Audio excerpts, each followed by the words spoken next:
Hello and welcome to Talkin Baseball. The amazing Mets finally get out amazing. The Phillies rally back and the Dodgers get daddied. Quite a scene. Let's talk ball. Fernando!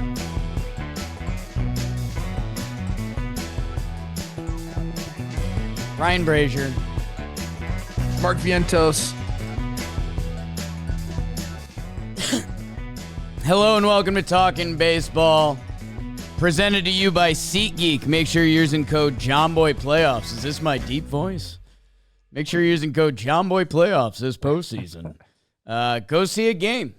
Or you can just add it to your account and go to a game whenever. That's kind of my favorite thing about it. JOHNBOY Playoffs, 10% off, whether you're a first-time buyer or not. It's SeatGeek. They're the geeks of seats. Download the app.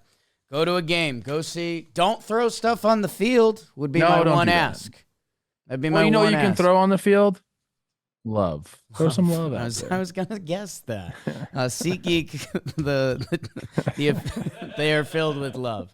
How did I get you with that? Because I had it. I can't believe I had it. I guess, I'm surprised when I know the answer to something. How are you doing, Big Hoss? I'm doing great. A lot of ball to yuck. A lot of stuff to yuck about. Not even, you could go, off the field stuff to yuck about. But we've had some, I was telling C. Rosie this, the playoffs have lived up to the hype this year. Yeah, right. Whether it's because we've had rival cities going at it, which is the case in, New York, Philly, and San Diego and LA. But there's also just, I feel like there's a lot of different styles of baseball being played right now in the big leagues. And they're all kind of like meshing up against each other, and it's just led for great games. I think we have to credit like the Mets a lot for that because of what they've done late in the games. You could say the same thing about Philly last night. I mean, where do you want to start, Pop? Yeah, the National League is stacked. I'm hoping little bro, the American League, brings it tonight, and they will. But yeah, I mean, this postseason's been electric, and I think part of it was the Texas Rangers and Diamondbacks were cover everyone's ears, face fucking teams. Dude, like it was That's true. Right? Like Adolis would go yard and it's like, okay, it's 6-0 Rangers. And then the Snakes were kind of doing the same thing last year, that these miracle Mets just never being out of it. And yeah, the rivalry stuff. I mean, last night's Dodgers-Padres game, you could look at and be like, well, 10-2 final, but it's like that game was filled with action through 8 innings. Yeah. So I think we get into it. I think we cron pod the proper way, and we start with Mets Phils.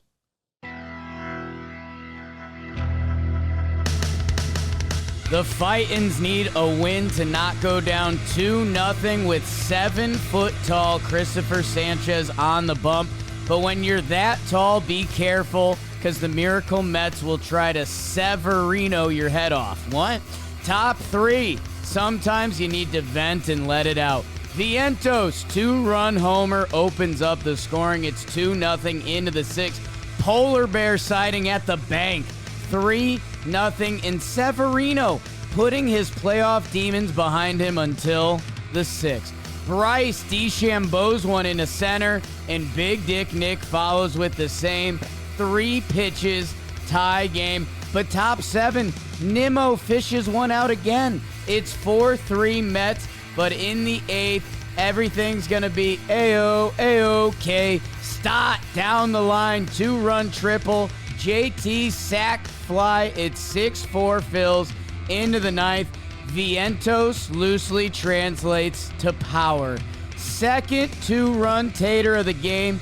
6s everywhere except in Nick's pants. Drag that thing as you walk it off. Philly ties it up at once with a 7-6 walk-off. Philly wins. How big is it? Man, and we had a pre-show conversation about a similar topic, and I forgot I had written that.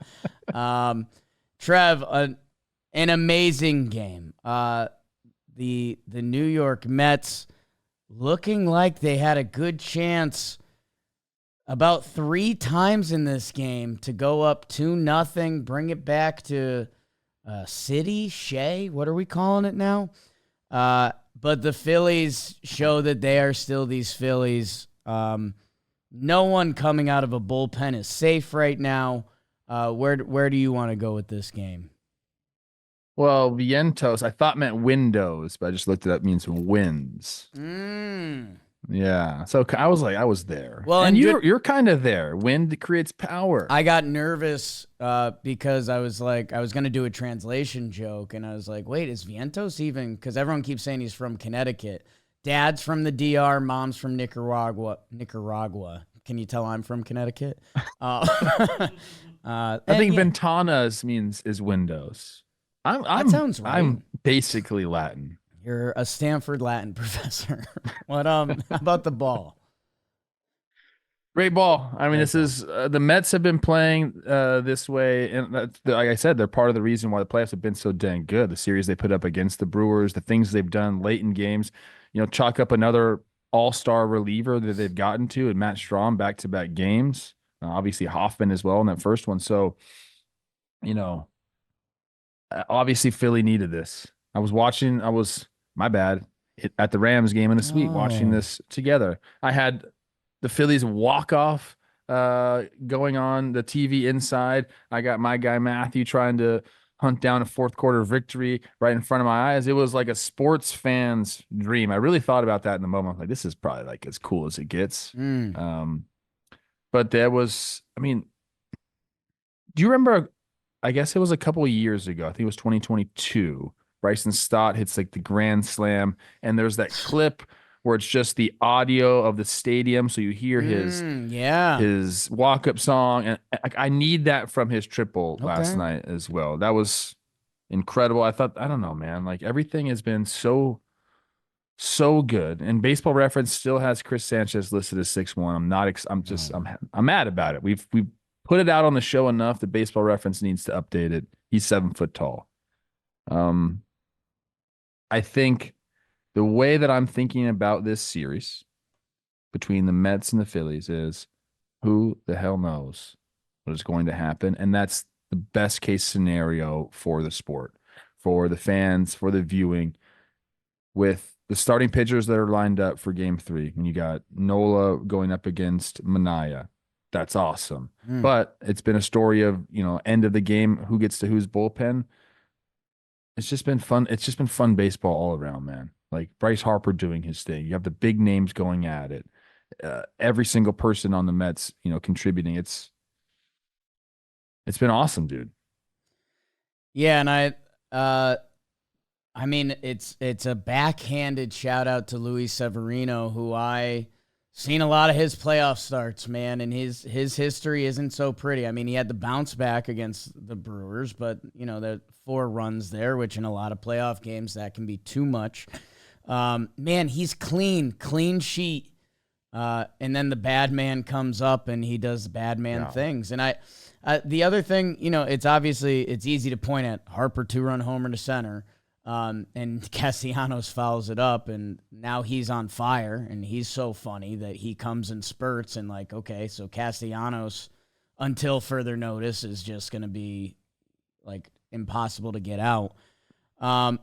It flash forwards to that 9th inning where they basically pitch around Harper because you can't let that guy beat you. So now that Castellanos is hot, okay, so now there's 2 guys in the middle of the lineup that you can't let beat you. And oh yeah, surrounding them is $300 million Trey Turner, who had 2 hits in this game. Bryson Stott, who we just mentioned, follows him. Bryson Stott. I like this shit too much. Thanks, everyone. Subscribe. And that's without mentioning leadoff hitter Schwarber or Real Muto heading the other way. That's where these Phillies, power is power. It's been one of our themes of the show this second half of the year. And now that they're all the way back, being the powerful Phillies, it tees up for just an incredible series with incredible fan bases that our live streams have been electric. Shelfie going yesterday, Jolly going yesterday, Jerry Seinfeld following Shea Station. Whoops. Sorry about that. I didn't see that. That's hilarious. John Mayer. You going back and forth to different rooms, just Yeah. getting your pleasure. Just helps. Seems like something you've done before. And then I joined the streams. That, yeah, dude, no one out of the bullpen is safe. Hey, kudos to Jeff Hoffman in hindsight, who comes in for that final out in the ninth. That if that goes a little differently, but I mean, Strom gets teed up again. Kerkering gets got. Ruiz, Diaz, McGill, like nobody is safe. That Sanchez, I mean, he goes 5 innings and his only mistake is the Vientos ball. So there's just so much good talent all over the field. I think that's the thing with the Mets. Like, there's been this whole, like, oh, the miracle Mets and the late inning stuff, and the Mets are the Mets, and they had it. Like, dude, their lineup right now is stacked. Like, Alvarez is a threat in the 8-hole at any moment. JD Martinez and Jose Iglesias with this old man miracle crew in the middle of the lineup. God, so good. Yeah, I mean, if you look at the Phillies middle lineup, 2 through 5 went 8 for 16 during this game. I mean, that's Philly's recipe for success right there.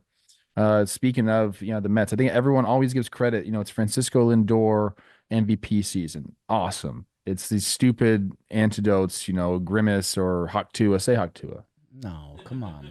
Come on. Give the people what they want. It's actually been a little bit too forward of an episode. We need to tone it down a little bit. We came in hot. But what I look at when I see this Mets lineup, and the reason I feel like they've had this massive turnaround, is the emergence of Mark Vientos. It is the fact that they got this crazy season out of Jose Iglesias, and the numbers right now in the postseason for him aren't great, but he's going to give you good at bats. He's going to play solid defense out there. He is going to lengthen the lineup up. And you mentioned, JD Martinez, Francisco Alvarez has been in the 9-hole a bunch of games. He's a threat to go yard at any given time. The length is there. So I think, the emergence of Sean Manaea, like there's so many things that go into this Mets team that make them good. And now you pair all of that, Jake, with their ability to come back in these late innings. And now it's not funny, or it's not like, oh my gosh, they did it once. It's like they have that mentality now, and all of a sudden that's a powerful thing, dude. If you believe that you can do it and you've done it before, so there's a track record, you go up there with that confidence, like, oh, it's going to happen again. I'm telling you, I don't know if you can quantify it, but you know what we do vibes here. That there is something to be said about actually, you could fake confidence, dude. And baseball players have to learn how to do that, specifically on the offensive side of the ball. But when you have a track record to back it up as well, it's a totally different thing. You show up to the park knowing it don't matter innings 1 through 6. Let's go try to get a lead. But even if we're behind, we've done it before. Right. And against the best of the best. That's why this series, to me, now both teams have done it against the bullpen. This series, to me, could go any way. It's both the games, both these series that we're talking about today in the National League, I think, are some of the best baseball we're going to see in a long time. Yeah, I mean, it's a best of 3 now, and we'll head to City for 2, and then probably Philly for 1. We'll see. It is funny looking at the box score. A Mets team that put up 6 runs in this game, they did go 0 for 7 with runners in scoring position. That's always significant. And I mean, Stott, it was funny hearing Shelfie talk about Stott, because in my head, Bryson Stott, like 4-WAR Bryson Stott, going to play great defense, going to give you some good at-bats, speed, all of that. And the way Shelfie and I think a lot of Philly fans have been talking about Stott, like he lost just a little of that at the plate, at least, that he wasn't viewed in the same crop as those other guys, and not a lot of people in baseball are, compared to Schwarber, Turner, Harper, Castellanos, etc. So that triple, just massive for him. He is now considered as much of a threat as anyone the rest of the way, or a guy you don't want to see in the box.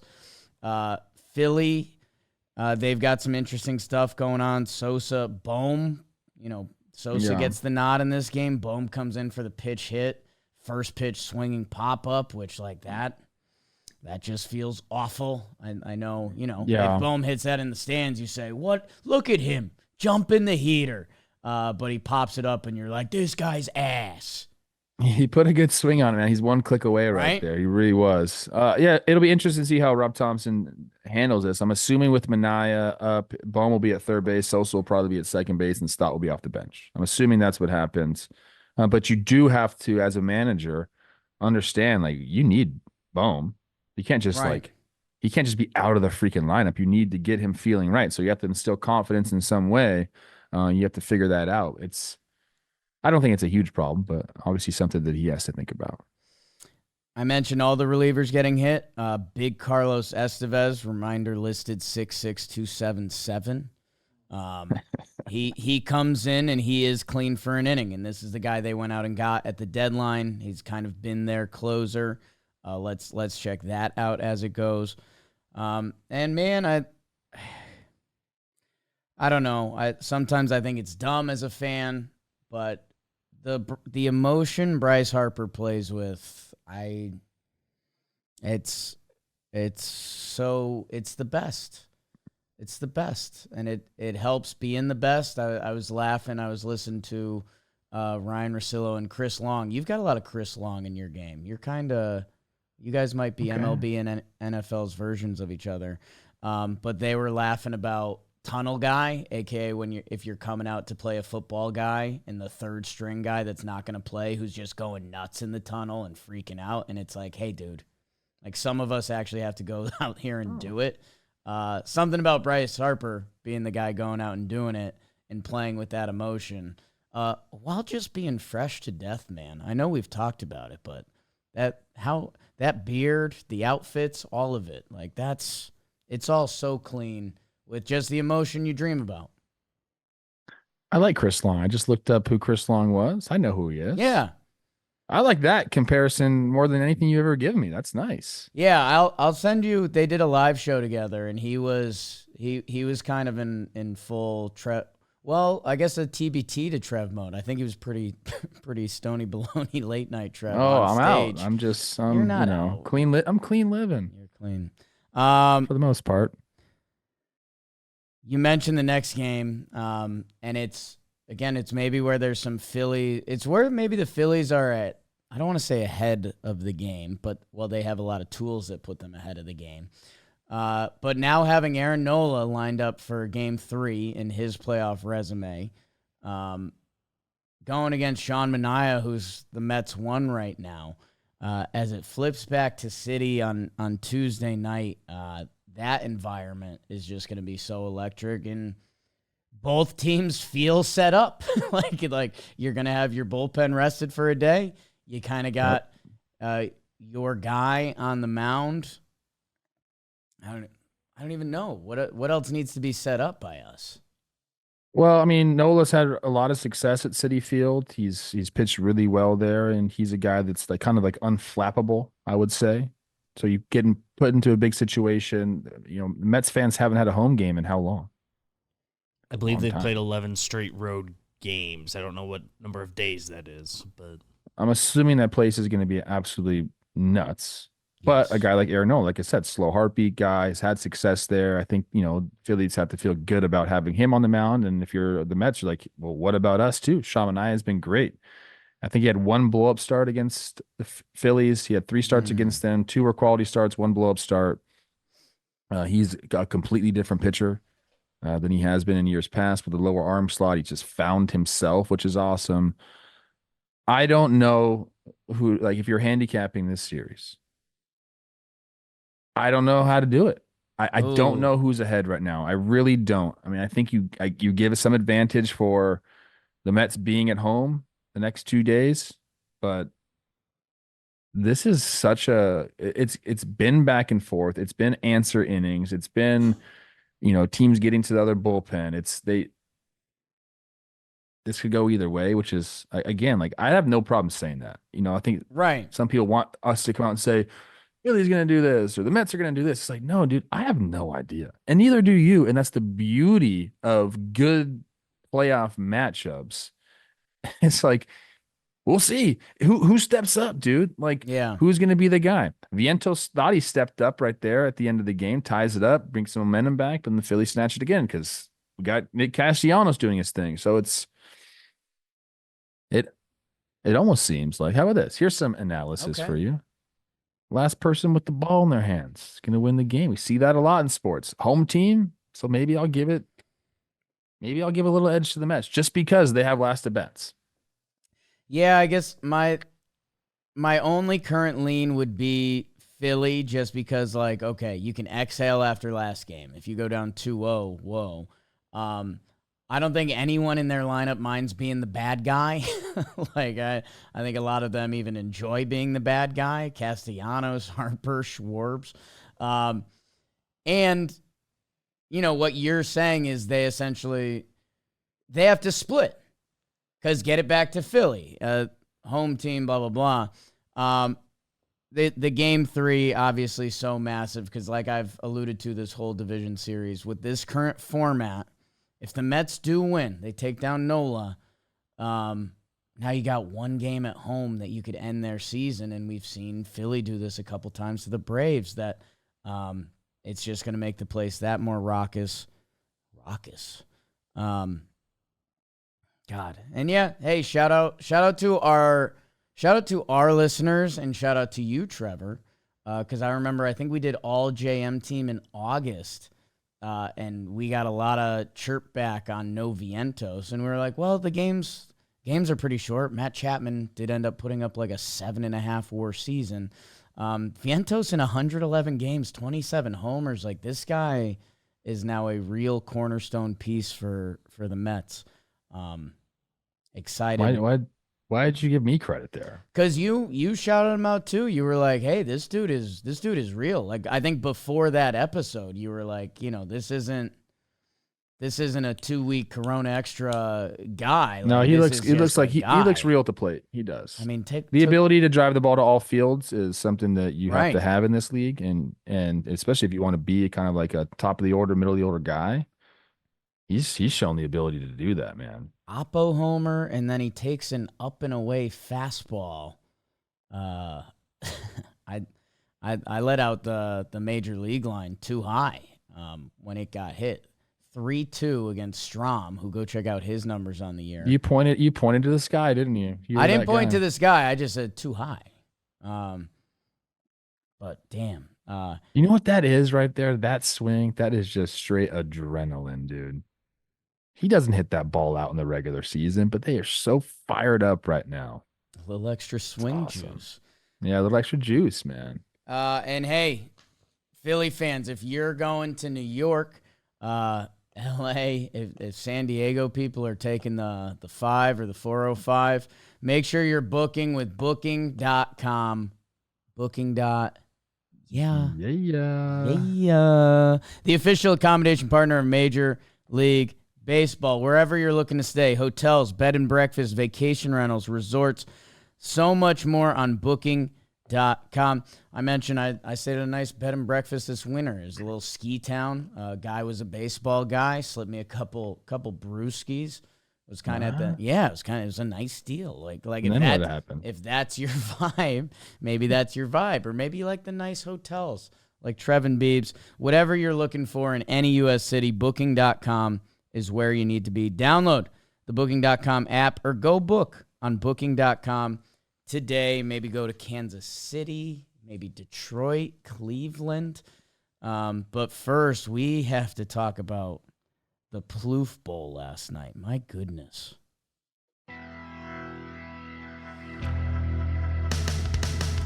Dodgers hoping to make it a dark night for Padres fans with our guy Jack Flaherty trying to give them a 2-0 series lead over the Padres. But the Dodgers weren't fucking with you, as Darvish would twirl it and look good for San Diego. Fernando Mania Part 2, not as fun for Dodgers fans. Tatis into the seats, and in bottom one, his name is Mookie Betts, but his name is Jurickson. Looking like an old Western film with a robbery and then a freight train in the second. Choo-choo! David Peralta, 2-run homer. It's 3-0 Fathers. Lux, sack fly, but unfortunately, that was it. 7 innings, 1 earned run from Darvish. A lot of defensive plays. Swing away, Merrill.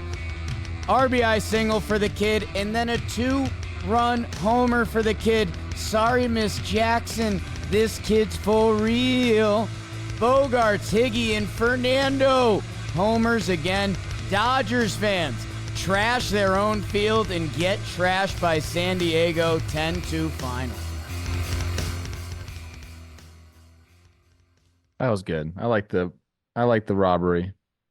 I like Western flicks. I'm a sucker for them. The Wild Wild West, dude. Yeah, dude. I just go get your land. If you like rob someone, you rob someone properly, it's kind of okay. Just put like literally a stake in the ground. It's like, this is my land. I live here. You can kind of do that now, dude. I'm telling you. I've been hearing these stories about these squatters. Do you know that? Okay, just real quick. Oh, boy. Someone squats in your house. So you have a rental, and the renter just says, "I'm not leaving." Right. Can't really get him out. There's things called like squatting the squatter. Now, you can hire someone to out squat the squatter. So if the squatter leaves, this guy goes in for you, and it's like, I'm not leaving. I feel like that'd be a good job. It's crazy. Whatever. We got to talk about the game. No, it's an informative show. We list the show as a political informational show that features some baseball. Trev, another electric atmosphere. Probably too electric. Like, Dodgers fans, come on. I mean, hey, my Yankee fans, we've had some situations, and it's usually a few bad eggs, but like, I don't know. You kind of got to stop the bad eggs. Because now we're talking about that instead of electric baseball. If you want to start there, we can start there. That's fine. That's why I'm wearing these shades. It is a little too hot in the streets out here in Los Angeles.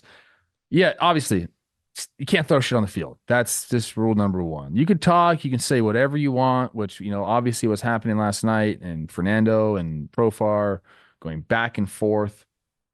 Like, some people will point to that, well, they were egging the crowd on. It's like, no, they're giving the crowd exactly what they want, dude. Yeah.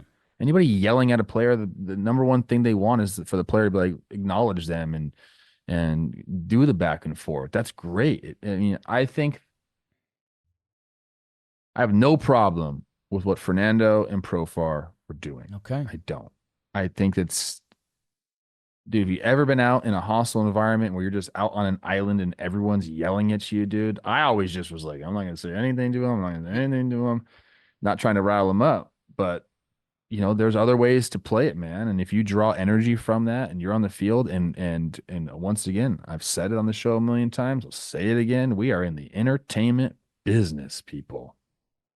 Like, that's fun, man. Like, if nothing gets thrown on the field, we are talking about, dude, how awesome is it, them interacting with the fans and the fans going back and forth. It's the atmosphere that we want. You just can't be throwing stuff. And I will say, as I talked about this with Chris Rose, the first thing that was thrown was the ball that Profar gave to the guy that he robbed the home run right in front of. Right. Number one, that guy's got to get in Profar's way. That's the job of a fan on that home run. That's the truth, man. You're kind of right. That's in the stands. That's your territory. Yankee fans know that. What's the guy's name? Michael. He's famous. Yeah, Michael. Whatever. Is that not his name? Jeffrey Mayer. Jeffrey Mayer. Yeah. See, Michael Myers. October. Yeah. So Profar goes out and gives that guy a ball. I don't know what he said. He gave him a ball, though. The guy's got his son right next to him. And then this guy throws the ball back. I actually do not have a problem with this, other than the fact that he probably should have gave the ball to his son. That's the only problem I have with it. I don't mind him throwing the ball back on the field because it's very similar to me as throwing a home run back on the field. I think that's stupid as well. I think it's dumb, but I don't have a problem with it. If you want to do that, go ahead and do it. So I didn't have a problem with that. It was everything that came after that. Another ball gets thrown at Profar. Stuff is getting thrown into the Padres bullpen. Beer is getting thrown at Fernando. There's just no place for that. And this doesn't just happen in LA, man. Right. Like, this happens. It's happened in San Diego. It's happened everywhere. Dodgers fans do have, there's some black marks against stuff that has happened in the parking lot. I think there was another fight last night. Like, got to just kind of keep it as entertainment. Let's not take it overboard. I don't know. Yeah, here's the bullpen stuff. I don't know what gets thrown there. It looks like some sort of like souvenir cup or something. You just can't do that, man. You can't cross that line. And again, yeah, we're starting this beautiful series off talking about, this because it's at the forefront of everyone's mind when we really should be talking about the baseball and the players yelling at each other, because I think that was probably a little bit more of what we want. Well, and this usually happens. Oh, Fernando, so that tongue. Beavers, we're gonna get a strike on YouTube yeah. now. Thanks for that. That's Demonetized. Show that again, just one more. This usually happens. Oh man, that tongue. This usually happens in a losing situation, which makes it feel even worse. Like you're just embarrassing yourself. Good point. Good point. Getting into the ball a little bit, and Trev, I guess we can. I think it starts with Fernando, who started the first inning with a homer. Okay, Dodger fans, let's make this even worse for you. Clayton Kershaw, we've done the mental exercise a lot. He's the pitcher of our generation. For some reason, he kind of doesn't get the respect. Part of that is some of the postseason stuff. I think that's a fair statement, whether you think that's fair or not. Fernando, guys do get judged more by the postseason, and Fernando is currently in 45 plate appearances. Yes. 444, 556, a 1.528 OPS. So, yeah, he's going to wag that tongue at you. And he's going to put fake tears on his face because he's that guy, and he knows he's that guy. So, per a lot of kind of it is a little bit of a corny baseball thing, but get him out, and he won't wag his tongue at you. He won't do the fake tears. He'll be out. But he sets the tone in this game with the leadoff homer in the first inning. David Peralta, who, man, he has been, he had a really tough start to the season, and he had been a really good ball player. 750 OPS on the season after a slow start for him. 37-year-old David Peralta still bringing the noise and hitting NL West playoff homers. Makes it 3-0, and this is where things start to get off kilter a little bit because Jack hits Fernando. Interested to get your thoughts on that. Dave Roberts doesn't like it. Manny's talking. There's a lot of why would we do that? It's a playoff game. Jack tells Manny a couple kind words after dialing it up to 95 and punching him out. I know there's a lot of lip reading at this comment. I can't make out what he's saying. But so yeah, I don't know. Teed up a lot there. So you cook. Yeah, stop talking, bro. Yeah, let me talk. I think a lot of people are coming here because I've gotten this on my socials. What are you going to say about your boy Jay Flair? What are you going to say? You always talk about starting pitchers. What are you going to say? I'm going to say this. It was an emotional game. And this is a playoff game, people. This isn't April. This isn't, the middle of June. Like, this is a playoff game. You saw the atmosphere in that stadium. I mean, emotions were running very high. He talked about it after the game. He's like, dude, it was a big moment. Like, I don't think he wanted to say that. Like, I know Jack. I don't think he wanted to say, sit down. I do lip read. Okay. I actually tell John Boy what everything. Yeah, that's true. People don't know that. Yeah. People don't know that. I'm like the Wizard of Oz, the guy behind the curtain. That's silly. That was a stupid thing I just said. I don't think he'd want to do that again. But emotions are running high, and there's some stuff. Apparently Manny threw a ball at the dugout, and Manny said, "Hey, I throw balls in the dugout all the time. That's where the ball boy is, and you just toss him in there." I've heard it was a little aggressive, an egregious ball toss at the Dodgers dugout. Now, if somebody does that to your team, you're going to stick up. And that's when, at the end of that kind of back and forth, you see Jack on the top step of the dugout, Manny at third base, and they're drawing back and forth. He goes, Jack said after the game, we only saw that, but we didn't see it right here. We didn't see the ball being thrown into the dugout. So I don't know. We don't have cameras on it. Jack said they did catch it on their cameras, and he goes, I wish everyone could see it. Here's what I'll say to end all this. I love this, dude. Are Mm, you kidding me? right. Isn't this what you want in your rivalries in your playoff baseball? Yeah, Jack struck him out. He told him to sit down. Machado's getting the last laugh because they won the game. Fernando's wagging his tongue at the crowd. Like, this is real deal tension and emotion, and we're getting that out of our players. Stop showing Okay. that. Okay. Gosh, Man. I just think people are going to point, oh, the Dodgers lost and Jack, gave up 4 runs and he's talking like that. I think he's emotional. I think that he's sticking up for his team. And I have no problem with what Manny did, or what Fernando did, or what Jack did, any of that, dude. Like, this is what we want in our baseball.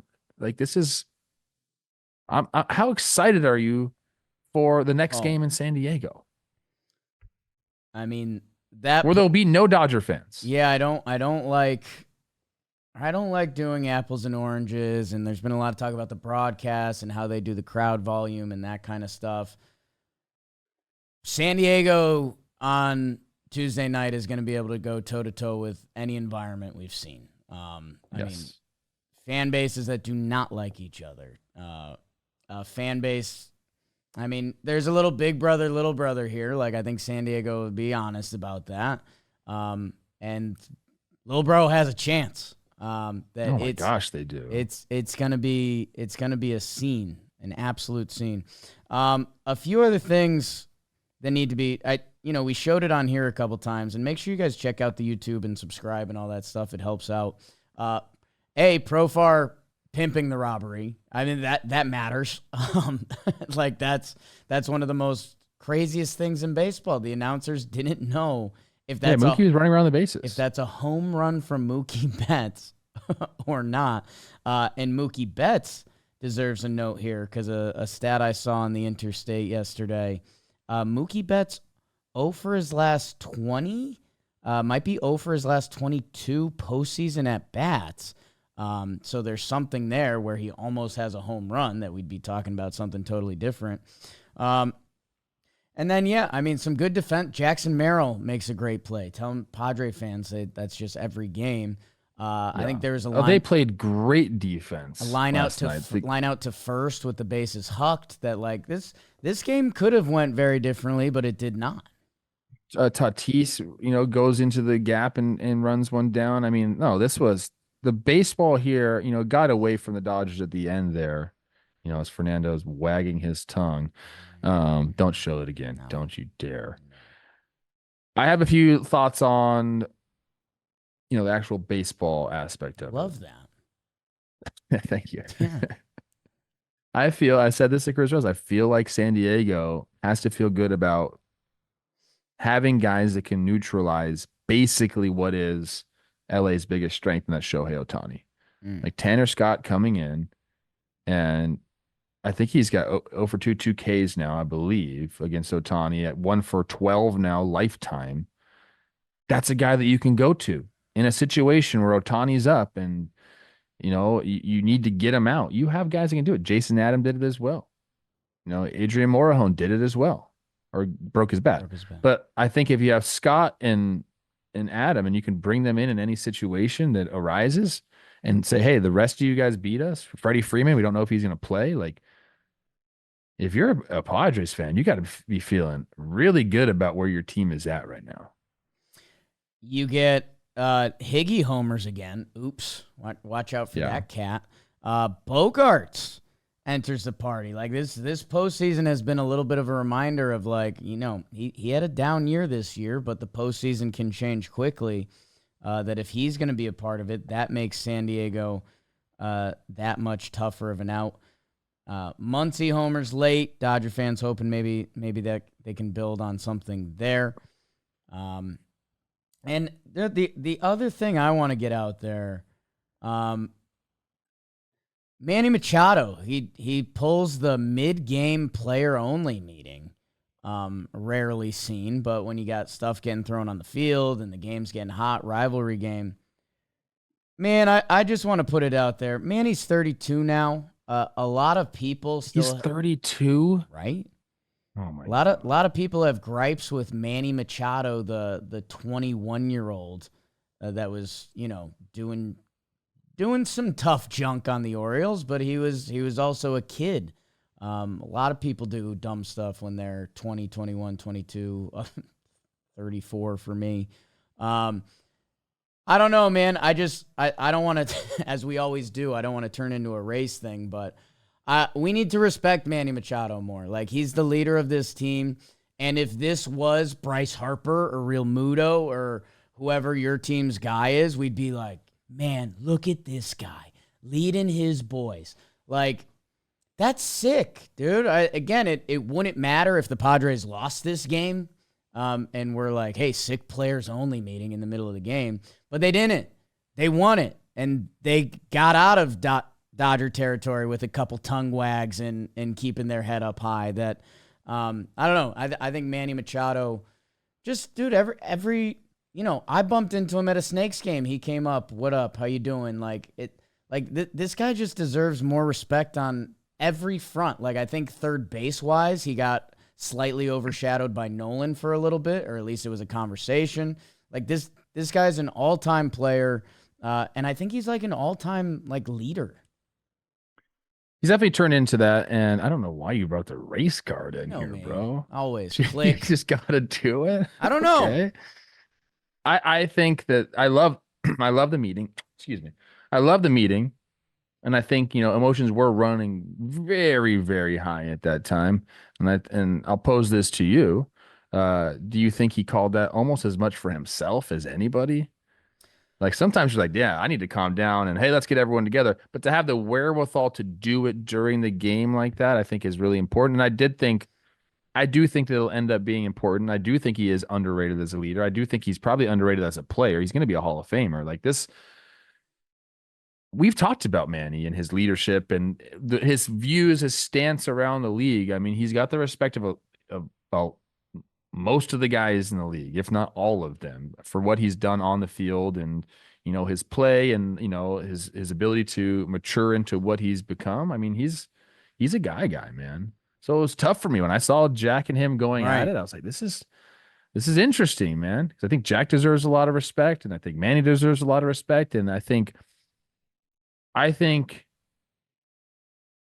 similar to who got it was Winker and Adames and Jack and Manny. I think, like, man, today if they saw each other, they'd be like, all right, what's up, dude? I was gonna say after the series, maybe, just in case we're at that level, but. Yeah, I mean, knowing Jack a little bit, a brief interaction with Manny, I think after this series, those guys would be like, I love playing against you, bro.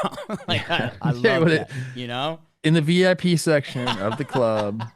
Yeah, 100%. Hey, let's order some really expensive bottles. I got you. No. I got you, bro. I let Manny pay. Till this offseason. Go. Because I think Flaherty gets also a bad rep because he does get emotional, and people are going to point to the fact again that he was losing when this all happened. And go listen to his post game interview and listen to him talk about it. Then I think that's when you get context about how guys were feeling. Again, there's no other place to get a higher emotional level than what's happening in front of our eyes with all these cameras in the baseball field. So, he talks about, I didn't try to hit Tatis. I was trying to go in there and, so that shouldn't have started anything. Like, he hit a batter. That happens. Right. He didn't go up at his neck. It wasn't intentional. I don't think it was intentional. I think he was like, I'm not leaving a ball over the plate again against this guy because he hit one to freaking Pasadena. That's the 134, I think. Okay. I think I'd like it out there. Pasadena? It's like old money. So you'd fit in perfect. Connecticut to Pasadena is the ultimate. Yeah. And what are you, Upper East Side now? Oh my gosh, you are old money. Golden Doodle, yeah.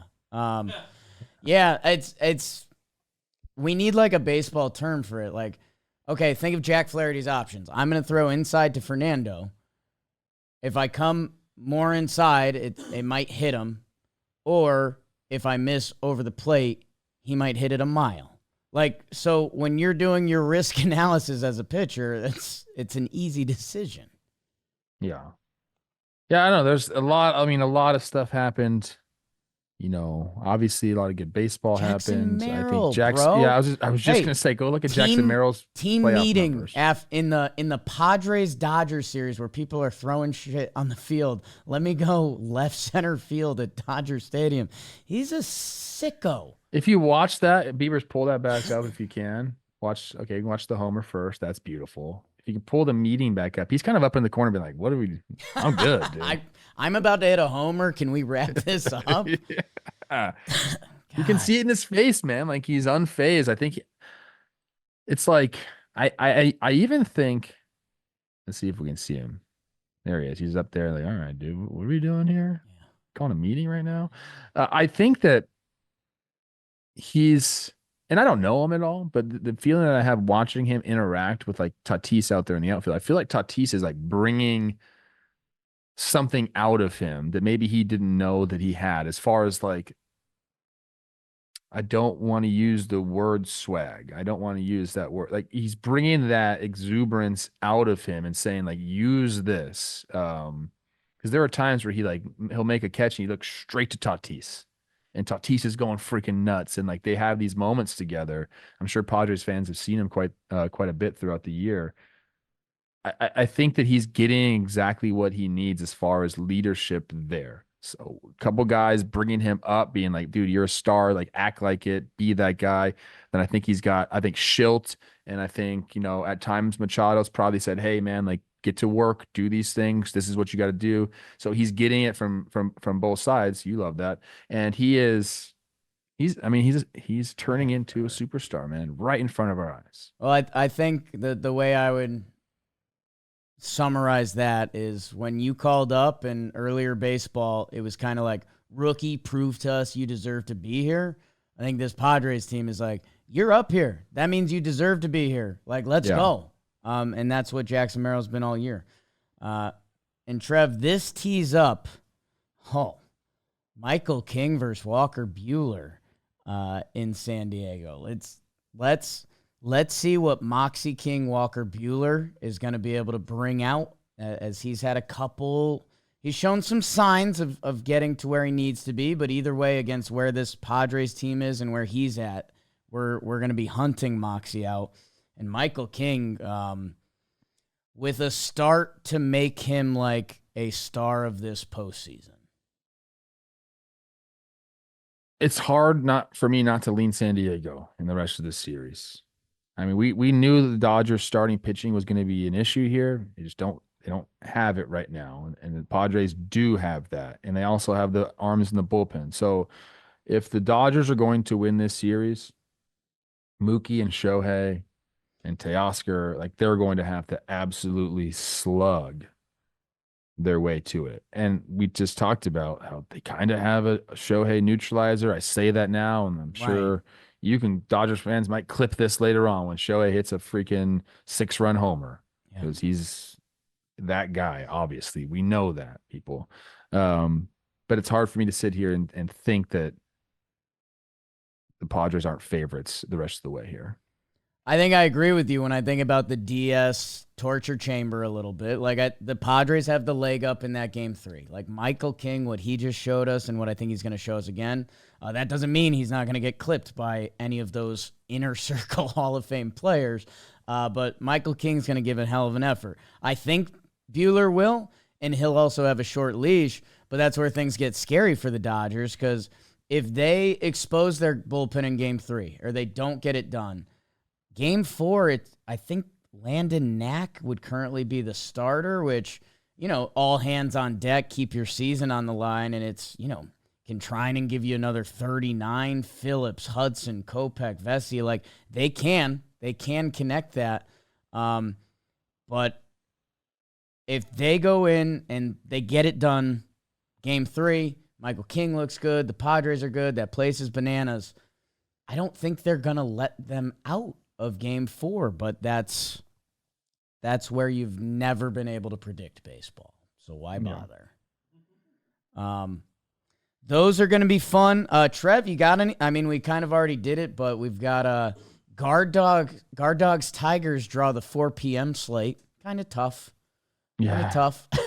Bad shadows there. You want to sprinkle a little bit on the DraftKings Sportsbook, I'd take the over on K's. Scooble. Because you got Scoobs going there. And I'm sure Matthew Boyd will probably have his career high in strikeouts today. The Shadows are no joke, man. Yeah. They changed the game.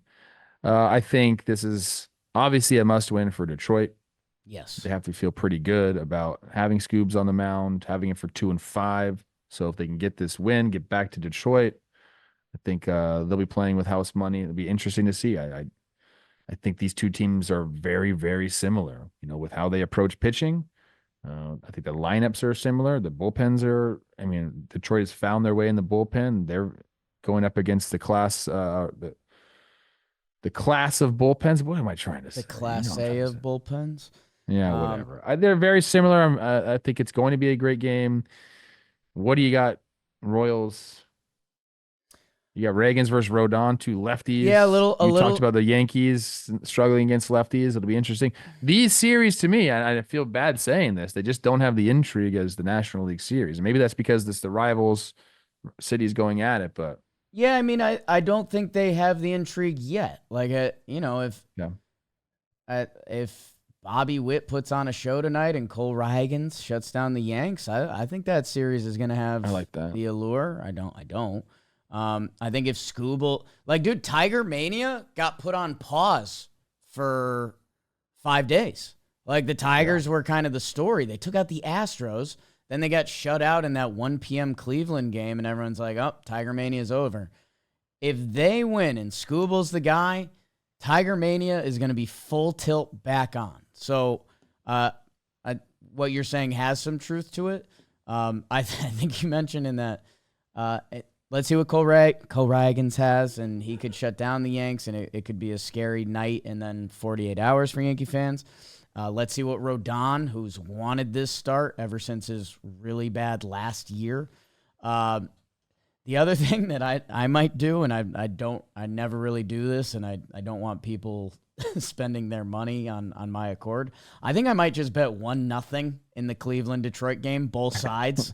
And I think that leads to a decent payout because I think that's what we're getting. I think we're going to get Shadows, dude, and Scooble. No way, man. Yeah, it's going to be Jason Kipnis in the stands, I bet, You think so? I think Kip Daddy will be there tonight. I think he might be doing some radio. Did I see that? I don't know. Maybe that was just during the year. Love you and Kip. Hey, let's have another night. We're going to be live streaming. Let's have a night. We're going to be live streaming the Yankees game on Talkin Yanks. It's very Yankee-centric, so be ready for that. We record tonight. Oh, burped. Subscribe. You're doing Talkin Yanks. Talkin Yanks, talking baseball. And then I'll do baseball today. We're savages. My guys are savages in that box. It's a while, though.